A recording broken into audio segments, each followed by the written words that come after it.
Nosso entrevistado de hoje, o secretário de Saúde do nosso município, o senhor Paulo Irano, que vem conversar conosco sobre a sua secretaria, porque o secretário Paulo Irano está deixando agora, no dia 30, dia 31, no final do mês, para concorrer à eleição de vereador. Ele vai dar um resumo de como foi estar na secretaria, as ações que ele fez e as que ele deixou de fazer. Secretário, obrigado pela presença no nosso programa, mais uma vez.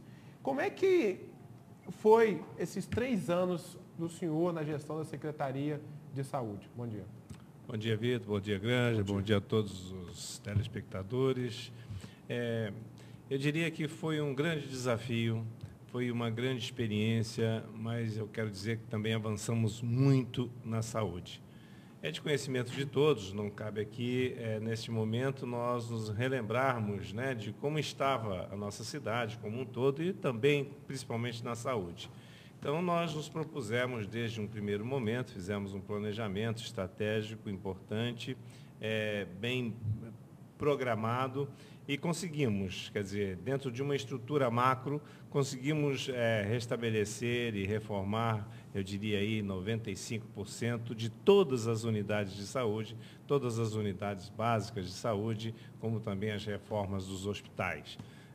Avançamos em relação à estrutura de transporte com as ambulâncias. Hoje, Campos, em termos de população, é a cidade que tem a maior frota de ambulâncias à disposição da nossa população, né? São mais de 90 ambulâncias, contando todas elas, que hoje circulam a favor e à disposição da nossa população. Como também evoluímos na questão da ambulância e na assistência com a Emergência em Casa, que é um dos grandes programas, né, que hoje atende em todo o nosso município. A gente vê aí hoje a crise do SAMU em nível nacional, em nível de estado de São Paulo, dos nossos estados mais avançados da federação, e em Campos nós temos um programa que é a Emergência em Casa, que exatamente faz o papel do SAMU, seria um SAMU municipal, em que nós temos um sucesso aí de mais de 42 mil atendimentos nesses 3 anos de funcionamento. Então nós avançamos muito, mas eu costumo dizer sempre que saúde, ela é de um gigantismo incalculável e de uma complexidade fantástica, gigantesca. Então, por mais que você faça na saúde, por mais que possamos avançar na saúde, nós sempre teremos no outro dia o renascimento dos mesmos problemas. Porque mesmo a saúde, a gente tratando a saúde de uma forma coletiva, nós teremos sempre a saúde de forma individual. Não é? Então, nós podemos ter aí, como nós avançamos, por exemplo, na UTI, né, passamos de 12 mil diárias de UTI, de assistência aos pacientes, em 2009, no primeiro ano de governo. No segundo ano de governo, nós fomos a 16 mil diárias de UTI. E, no terceiro ano, em 2011, nós fechamos com mais de 30 mil diárias de UTI. Ou seja, houve um avanço fantástico. Nenhuma cidade avançou tanto na assistência em diárias de UTI como Campos. E, ao mesmo tempo, nós temos todos os dias uma dificuldade de leitos de UTI. Então, é isso que eu digo, esse gigantismo, esta complexidade da saúde dificulta muito que você atinja a perfeição. Nesta semana, só para que vocês tenham uma ideia, né, do paralelismo que a gente pode fazer, da analogia, o direito à saúde é um preceito constitucional. Então, a Constituição nossa do país determina que, primeiro, devemos erradicar a pobreza. Imaginem, erradicar a pobreza. Nós temos mais de 16 milhões de pessoas ainda hoje no nosso país que vivem abaixo da linha da pobreza. Então, temos que erradicar a pobreza. Como temos que dar saúde universalizada, tudo para todos. Então, são 2 pontos que eu diria que devemos sim buscar atingir, mas são 2 pontos, ou 2 áreas quase que inatingíveis, né? Como que você erradica? Tá bom, a Constituição manda erradicar a pobreza, como manda dar saúde para todos. Então, eu costumo dizer que, realmente, nós temos uma dificuldade, né, operacional para que você consiga cumprir plenamente o que dizem os preceitos constitucionais do nosso país. Então, só para se ter uma ideia da dimensão e da dificuldade. Mas é importante lembrar que Campos, hoje, no dia de hoje, nós tivemos recentemente a divulgação, e é do conhecimento de todos, do índice de desempenho do SUS. O que foi isso? O Ministério da Saúde fez um apanhado geral de todas as cidades do país, considerando uma análise em 24 indicadores. São 24 indicadores, sendo 14 desses indicadores indicadores para avaliar o acesso à saúde e 10 dos indicadores para avaliar a qualidade desta saúde oferecida à população. Muito bem. Nós, em Campos, nós ficamos com a nota acima de toda a nossa região.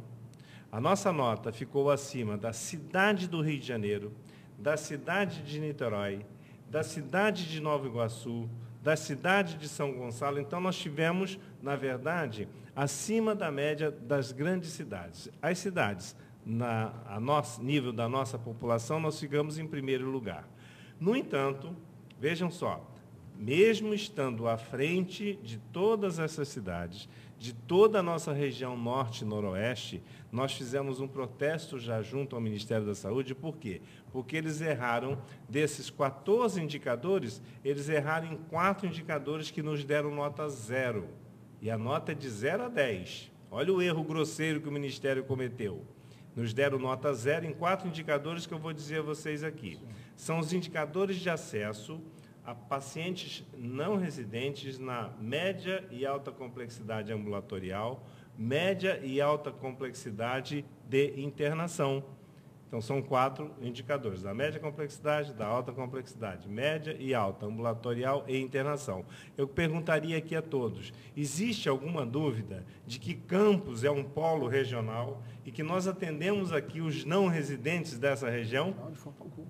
Não existe. O tempo todo. Né? É o tempo todo. Então, eu tenho isso tudo levantado. Nós atendemos a média de mais de 85 mil pacientes, com procedimentos e tudo mais, nesses 3 anos, que foram os 3 anos de análise, e nós tivemos nota 0. Então, de imediato, quando identificamos isso, nós fizemos uma carta diretamente ao senhor ministro da Saúde, protestando e dizendo do erro que tinha havido, mostrando os números, e entregamos ao deputado federal Antony Garotinho, que entregou em mãos ao ministro da Saúde, e eu tenho absoluta certeza que esses indicadores para a cidade de Campos dos Goytacazes terá uma melhoria significativa, até porque nós mostramos o erro, e mostramos aonde está o erro e mostramos lá os dados concretos, reais desses atendimentos.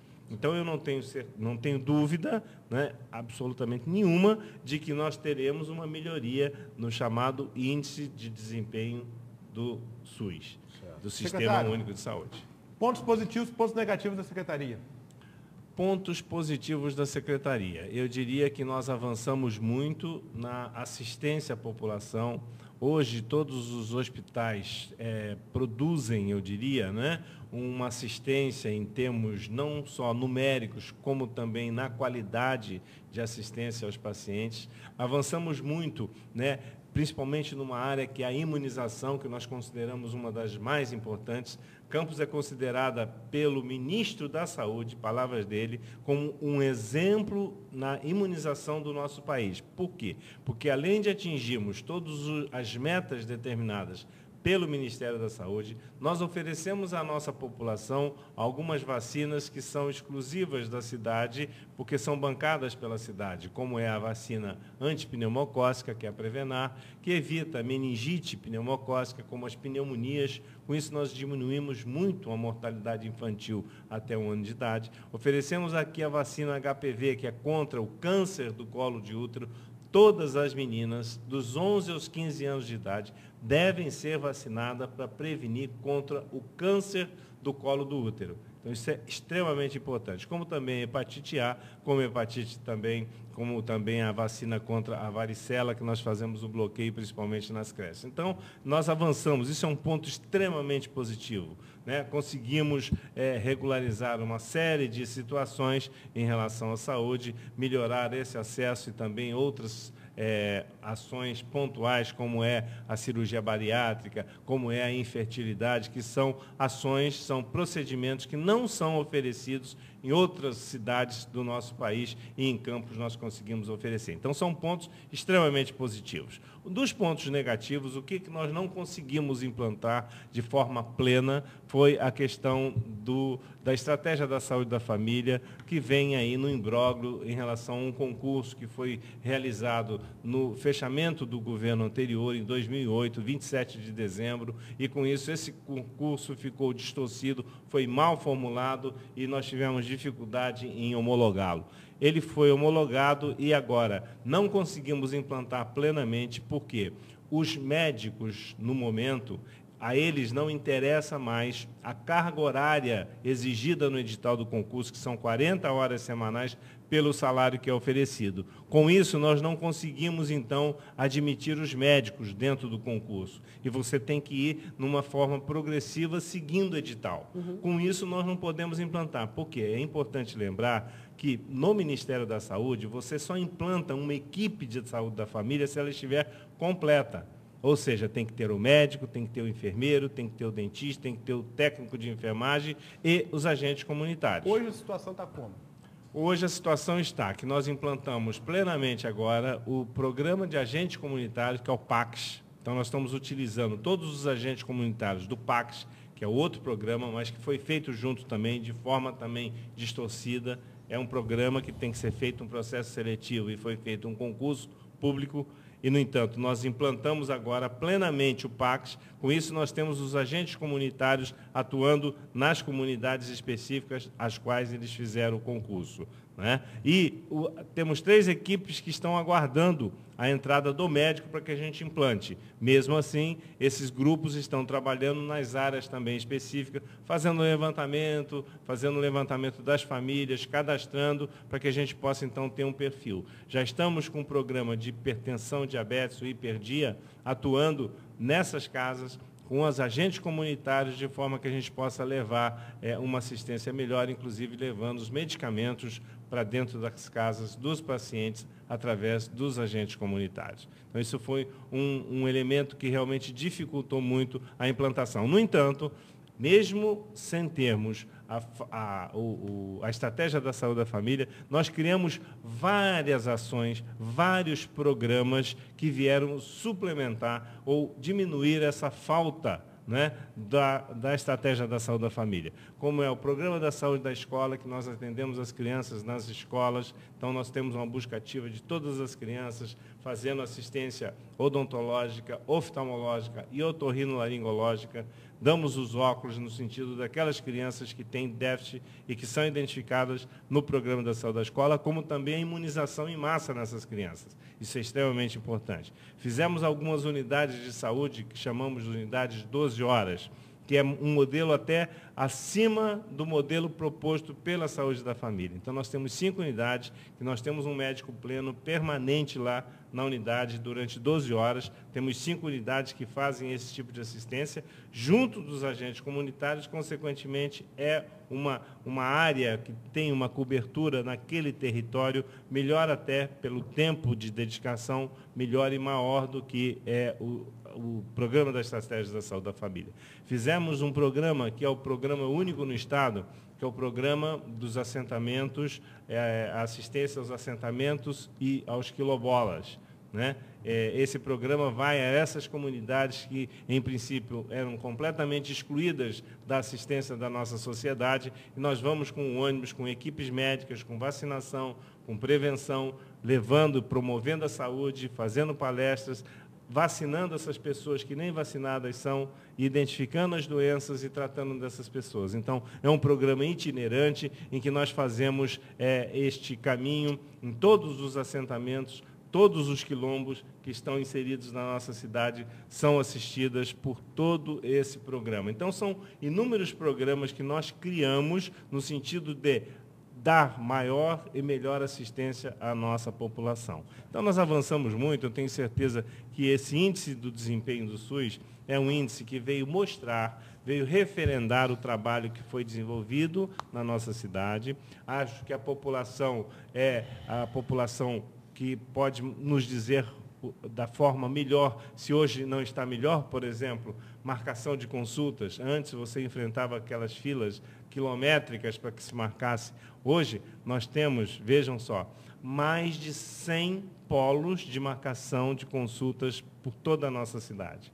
Todas, sem exceção, todas as unidades básicas de saúde. A mais distante lá em Santo Eduardo, a Serrinha, ao Farol, a Três Vendas, qualquer lugar, você marca a sua consulta hoje através da sua unidade básica de saúde, as suas consultas para os especialistas, logicamente, que a assistência básica é dada nas unidades. Então, para as especialidades. Eu tenho um número que eu tenho que até ler, porque ele é tão gigantesco e a gente não consegue, na verdade, guardar isso tudo na cabeça. Mas, para vocês terem uma ideia, né, na assistência básica, nós fizemos, nesses 3 anos, 4.962.000 consultas básicas, ou seja, a consulta do clínico, do pediatra e do obstetra nas unidades básicas de saúde. São 4 milhões, quase 5 milhões de atendimentos, de procedimentos. Foram 1.300.000 consultas de especialistas, ou seja, consultas do cardiologista, do oftalmologista, consultas de difícil acesso na maioria das cidades do país. Fizemos de exames mais de 4.453.000 exames. Campos é a única cidade que oferece à sua população exames de alta complexidade, como a ressonância magnética, como eletroneuromiografia, como cintilografia, que são exames que não são ofertados à população. É só lembrar, há 3 anos atrás, qual era a dificuldade que tinha a nossa população como um todo para ter acesso a esse tipo de procedimento, a esses exames. As pessoas não tinham acesso.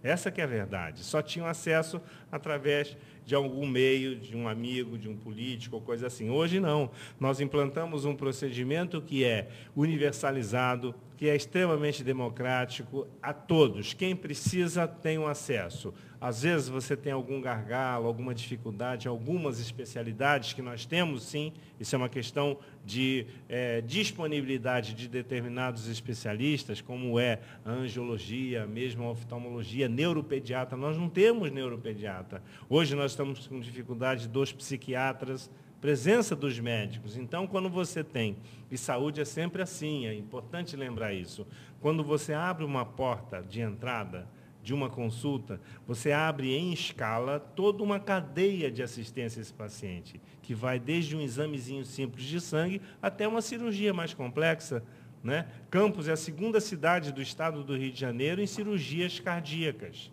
2ª cidade. 2ª cidade em cirurgias ortopédicas. Então, nós somos um polo. E temos que lembrar que Campos ela não atende só a nossa cidade, ela atende a nossa região. Daí que eu discuto esses índices que estão errados. Eu diria, de uma forma até, eu diria, covardemente erradas. Por quê? É do conhecimento de todos, toda a população da região sabe o quanto que utiliza da nossa cidade para ter acesso à saúde. Como é que está essa conversa com os outros municípios? Por exemplo, a gente não está aqui querendo mexer em orçamento de ninguém. Cada município sabe do seu orçamento. Mas São João da Barra, no último orçamento do ano passado, gastou 50 milhões com shows. E não tem um hospital para atender a população. Como é que fica a situação da Prefeitura de Campos em atender as pessoas de São João da Barra, que é um direito constitucional delas, isso é federativo, mas como é que fica esse entrave entre as prefeituras? Há uma conversa, não há? Como é que está a situação? Passe de verba, não? Passe de verba, como é que fica isso? Nós avançamos muito nisso. Avançamos, eu quero dizer que avançamos porque existe em nível estadual o COSEMS, que é o Conselho dos Secretários Municipais de Saúde. Existe o Estado, existe a CIB, que é a Comissão Intergestores Bipartites. Todos nós sabemos já que a gestão da saúde em nível federal tem as 3 esferas, federal, estadual e municipal. Então, todos têm participação, todos têm obrigações. Tá certo? Muito bem. Nós discutimos, e eu fui um dos, eu diria com tranquilidade, um dos protagonistas dessa discussão mais aprofundada no que a gente chama de PPI, que é a Pactuação Programada Integrada. O que quer dizer isso? É uma discussão em que nós fazemos a definição desses fluxos regionais de assistência. Então, as cidades polos, que antes já vinha fazendo, já vínhamos atendendo essa região nossa e no entorno como um todo, inclusive recebendo doentes de fora, de São Gonçalo, de Niterói mesmo, de Cabo Frio, para doentes que vinham aqui, fora da nossa região, mas fazer esses procedimentos de alta complexidade, nós avançamos na PPI, que hoje, a partir de agora, deste ano, começou agora, está começando agora, nesse período agora, deste mês, inclusive, de que nós fizemos um fluxo de dizer o seguinte, vamos fazer tomografia, um exemplo, né, que não tem na região. Então, vem a Campos para fazer. Muito bem. Então, existe o teto financeiro, como você falou, do orçamento, que é o teto financeiro que vem de fundo a fundo, vem de esfera federal, passa pela estadual e chega à municipal. Então, o que nós pactuamos na CIB? Que a PPI definiu o quê? Eu tenho uma cota para você, cidade de São João da Barra, que são 10 tomografias, portanto, o seu teto financeiro, o valor dessas 10 tomografias virá para Campos.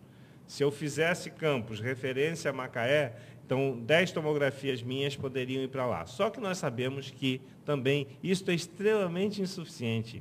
Mas foi o primeiro passo para o reconhecimento de cada uma das cidades que ela precisa da outra para enviar os seus pacientes para poder fazer esses procedimentos. Como também existe um subfinanciamento significativo nesses valores, não é? Das tabelas do Sistema Único de Saúde, não é o bastante para cobrir o custo. Né? Nós sabemos que é subfinanciado. Poxa, Campos é a única cidade que faz um aporte financeiro municipal extremamente significativo para a rede de assistência. Só para se ter uma ideia, no ano passado, em 2011, nós fizemos um repasse para as instituições hospitalares, no que diz respeito a repasse de honorários profissionais, como também de procedimentos hospitalares, na ordem de 40 milhões de reais. Foi o que foi repassado ano passado, além dos 100 milhões de reais do Sistema Único de Saúde. Então, Campos investe muito. Hoje, para vocês terem ideia, o SUS paga por uma consulta de especialidade R$10. Em Campos, nós pagamos ao especialista R$20, porque nós fazemos esse aporte financeiro. Esses exames ultra especiais, né, de altíssima complexidade, nós contratamos esses exames quase que de ordem de valores particulares, porque é só assim para poder oferecer à nossa população, porque senão as próprias empresas, os próprios prestadores de serviço, a eles não interessa trabalhar pela tabela do Sistema Único de Saúde. Então, é uma forma que nós conseguimos avançar, mas sob um custo financeiro muito elevado, muito elevado. Para se ter uma ideia, é por isso que conseguimos também avançar, né, em Campos avançamos muito, porque nós conseguimos, junto de uma política de governo da prefeita Rosinha Garotinho, que declarou que saúde era prioridade, que é prioridade, ela quer assistência à nossa população, ela quer assistir a população. Nenhum governo teve uma visão tão ampla de assistência nessa rede de proteção, não só na saúde, na educação, né, em todas as áreas. E quando a gente fala em saúde, nós não podemos esquecer que tudo implica na saúde, como é o saneamento básico. Isso que eu ia falar. Né? Basicamente, em cima disso aí que eu ia falar. O senhor, pelo que parece, sai, não do governo, porque o senhor é do governo, né, mas sai do cargo de secretário, ao que parece, com um sentimento de dever cumprido. Mas, e vai caminhar, claro, a gente tem limitações eleitorais nesse período, né, mas o senhor caminha para ser candidato a vereador. Exatamente a base, é exatamente imaginar isso, a saúde e relacionamento com todo o contexto. Esporte, transporte e o lazer, a parte de saneamento básico, é mais ou menos aí o patamar que o senhor vai seguir? Exatamente. O que acontece, o que nós vemos, né? O governo Rosinha Garotinho, que hoje tem aí mais de 80% da aprovação da nossa população, mas os dados são evidentes, são concretos, são claros, indiscutíveis, eu diria, né? Você vê só, em relação à questão da saúde, voltando aqui ao saneamento básico, o raciocínio da prefeita e as ações dela, de uma forma complexa, né, e de uma forma conjugada, trabalha tão conjugado que, veja só, quando ela fala no bairro legal, né, enquanto nós vemos aí o bairro legal de Ururaí, quem conhecia Ururaí, Eldorado, Donana, antes deste governo, vê o que é hoje. né? Quem vê a questão do Morar Feliz, em que já está entregando aí, terminando de entregar as 5.100 casas, tirando essas pessoas das áreas de risco, das condições subhumanas que muitos viviam, isto é saúde. A partir de agora, do dia 28, olha que situação mais fantástica, dá vontade de gritar isso para o mundo, né? Campos é a única cidade do estado que não vai lançar nenhum esgoto in natura mais no Rio Paraíba. Todo esgoto de Campos será tratado. Isto é saúde. Olha que passo importante numa cidade como Campos, né, em que o Rio Paraíba era considerado um esgoto. Então, nós não vamos lançar a nossa cidade, a prefeita determinou isso, Águas do Paraíba tem cumprido na sequência, né? E agora, com a última estação de tratamento, que deverá ser inaugurada agora no dia 28, nós não lançaremos mais nenhum esgoto in natura no Rio. Isso é algo assim fantástico né, de busca da saúde, de busca da melhoria de qualidade de vida da nossa população. Então, no momento em que nós estamos, num movimento político organizado, num movimento administrativo organizado, em que todas as secretarias têm que trabalhar em conjunto, no sentido de obtermos os melhores resultados no que diz respeito à população, porque este foi o lema, essa é a determinação da nossa prefeita, né? De que nós temos que buscar primeiro a população, assistência à nossa população, né? Apoio à nossa população, melhorar a qualidade de vida na nossa população. Então, todos os secretários, todas as secretarias buscaram este objetivo,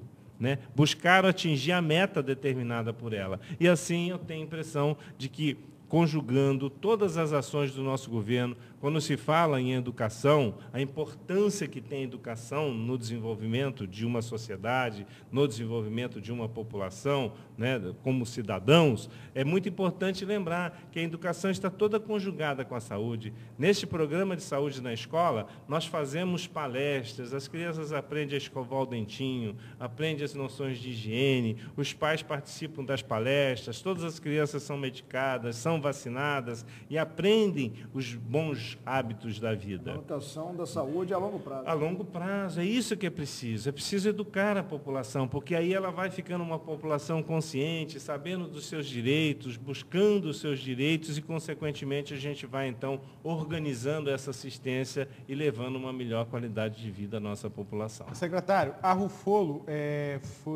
participou do Fantástico de uma forma triste para a sociedade como um todo, nesse domingo agora, porque um representante estava, de certa forma, tentando subornar um comprador do hospital lá no Rio de Janeiro. Só que a Rufolo faz serviço para a secretaria aqui do nosso município. Não sei se é secretaria ou fundação de saúde, o senhor pode até me esclarecer isso. Como é que vai ficar a prefeitura, vai ficar com posição perante a Rufolo com esse escândalo que ocorreu agora no domingo?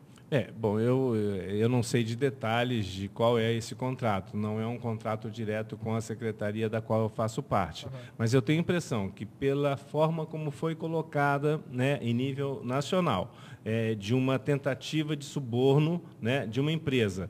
E viram só, isso aconteceu numa escala lá na ponta, em que não há conhecimento nenhum dos dirigentes maiores. Eu acho que a primeira medida aí é exatamente a suspensão mesmo, né, das atividades até que se esclareça. E rever o que aconteceu especificamente com esta ou com aquela instituição.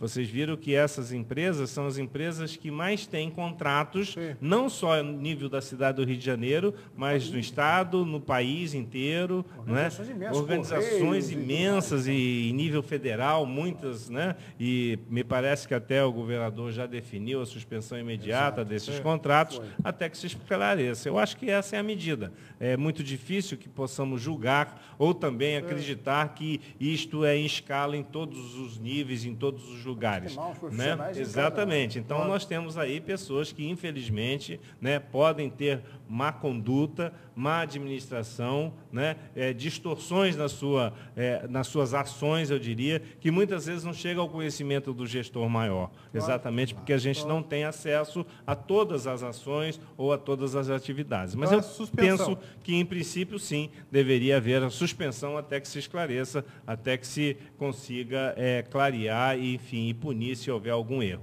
Se não houver, também não podemos, eu diria, julgar e condenar quem quer que seja, sem o direito ao contraditório, à sua defesa em relação ao que foi que aconteceu. Né? Não podemos acabar com uma empresa também assim, de uma forma da noite para o dia. Obrigado pela presença do senhor, boa sorte, parabéns pelo trabalho. Volte outras vezes, outras oportunidades aqui no programa. Com certeza, eu que agradeço a todos o apoio, né? Sabemos aí todos que a saúde foi exatamente muito cobrada durante esses 3 anos e sempre deverá ser, e continuará sendo cobrada, até porque eu digo que a saúde ela é inesgotável, né? E impossível você satisfazer a tudo e a todos no tempo e na hora. Mas avançamos muito, eu tenho absoluta certeza que a população como um todo reconhece isso, e nós temos 2 tipos de pessoas, né? Aqueles que usam o Sistema Único de Saúde e aqueles que não usam o Sistema de Saúde. Né? Aqueles que usam o Sistema de Saúde, o Único de Saúde, têm que realmente ter o reconhecimento. Aqueles que não usam, muitas vezes são induzidos apenas pelas notícias, que nem sempre as boas notícias são veiculadas, somente aquelas distorções que, infelizmente, acontecem na trajetória de qualquer ação. Um bom dia a todos e muito obrigado pelo apoio de vocês sempre nos abriram esse espaço, no sentido que pudéssemos trazer aqui os esclarecimentos. Viu? Muito obrigado mesmo. Obrigado, senhor. Começamos com o secretário de Saúde, o senhor Paulo Lirano, veio conversar conosco, lógico, sobre a Secretaria de Saúde. São 9 horas em ponto. Grande Ferreira, está na hora de ir embora, mas antes, os jornais do nosso município. Jornal Folha da Manhã, que circulou hoje nas bancas, terça-feira, dia 20 de março de 2012. Centenas no enterro de Terrinha. Mostra aí o dono do açougue, que faleceu ontem, pela manhã, lá num valão da Baixada, aqui campista. Foi Coqueiro de Tox. Aí mostrou aqui o sepultamento do Terrinha. Conhecido também de um em Campos acaba todo mundo conhecendo. Todo mundo se conhece, não tem como não se conhecer. Foi por volta de 5h30 da manhã que aconteceu esse acidente. Mostra aqui também, Arnaldo diz que é e Garotinho diz que não, e TCE fala até julho. Essa questão aí da eleições 2012, emoção, isso está apenas começando, minha gente. Também mostra no jornal Folha da Manhã, na parte de baixo, mobilização pede mais segurança no trânsito, página 7, mostra após a missa, a mãe no centro aqui da foto, do belga morto em acidente, participou da manifestação ontem que ocorreu lá no Salesiano, em volta daquele quarteirão americano. Eu estava lá presente e deu para perceber que a família ela foi acolhida pela população, né? Por esse acontecimento trágico que ocorreu com o filho, com um parente deles. E o importante é ter essa conscientização no trânsito. Há que se pensar uma maneira, a prefeitura, junto com as entidades voltadas para o trânsito, seja ela carro, moto, o clube ciclístico 2 horas, para que se estruture a cidade para que inclua carro, bicicleta, pedestre, moto, todo veículo, tudo que possa estar andando no trânsito, tem que se conscientizar que o trânsito está matando, gente. Está matando cada vez mais. E está na hora de a gente se organizar para que possa diminuir esse número alarmante. Jornal Diário, trabalho escravo em pedreiras no Noroeste. Na verdade que, infelizmente, isso não é notícia nova, né? A CBN teve recentemente em nossa região também trazendo informações desses trabalhadores. Foram 7 trabalhadores que foram resgatados em condições degradantes. Ainda tem de informação aqui, explosão pode ter causado um novo vazamento na bacia de Campos. O Ministério Público Federal já prepara uma ação criminal contra a empresa. Uma empresazinha trapalhona, né? O André Pimpolho é o 4º treinador do americano em 2012. Impressionante, só está piorando a situação. Eu, em relação a estar falando de Arnaldo diz que é, Garotinho diz que não é, eu digo para você o seguinte, claro, tem que se ter todo o respeito ao período eleitoral, mas Campos, para prefeito, eu acho que hoje estaria preparado para votar hoje. Você acredita nisso? Eu também acredito. Olha, o percentual de pessoas em dúvida em quem vai votar ou não, para prefeito, eu acho que é um grupo muito mínimo, muito pequeno. Que é aquele que vai olhar um projeto, pode lembrar, realmente isso foi feito, não, isso não foi feito, beleza. Mas para prefeito, eu acho que as pessoas já estão muito, porque a gente vive muito politicamente. A cidade é o seguinte, é um grupo, outro grupo e o grupo que não quer nada. É o grupo dos eleitores que não querem nada com nenhum dos 2 grupos. Exato, que é aquele que nem vai votar. Nós somos 3 grupos definidos. É o do meio termo, é o que não quer nada com ninguém, é de um lado, é do outro lado, seja A, o B, B ou C. Então, eu acho que hoje, eu também concordo com você, hoje Para prefeito, a eleição pode amanhã. Porque amanhã já está tudo resolvido. Para vereador, é algo, primeiro, nós vamos ter um número maior de cadeiras. E segundo, tem muita gente que precisa fazer uma autoavaliação, né? Precisa rever alguns conceitos, a falta de quóruns e outras coisas mais, mas isso aí, eu acredito que vale mais, claro que vale para prefeito também, por favor, não vamos mudar, mas vale mais para vereadores. Ele não disse que ganhou, que ele perdeu. Não. Ele não disse isso. Nem tô falando. Sobre pensamento. Eu acho que hoje as pessoas têm até porque a gente vive a eleição, não deveria ser assim, mas até fora da época. Então as pessoas estão mais ou menos direcionadas. Agora, enfim, vida que segue, pode acontecer alguma coisa no meio do caminho. Vamos à coluna ponto final do senhor Luiz Cardoso Barbosa, que é nome... Em 2 prédios do nosso maravilhoso município de Campos. De arrepiar. Habitual leitor desta coluna tem percebido que não é de hoje que estamos alertando sobre os riscos da exploração de petróleo no mar, a título de justificar o recebimento de royalties por estados e municípios produtores. Desde o acidente no Campo de Frade, na Bacia de Campos, temos tratado do assunto com preocupação porque uma fissura no solo marítimo foi detectada. A todos uma ótima terça-feira. Amanhã às 7, se Deus quiser, um novo encontro. Um forte abraço e até lá. Obrigado pela audiência e paciência. Eu espero você amanhã às 7 horas aqui no programa De Olho na Cidade. Um forte abraço, um bom dia e até lá. Este foi o programa De Olho na Cidade.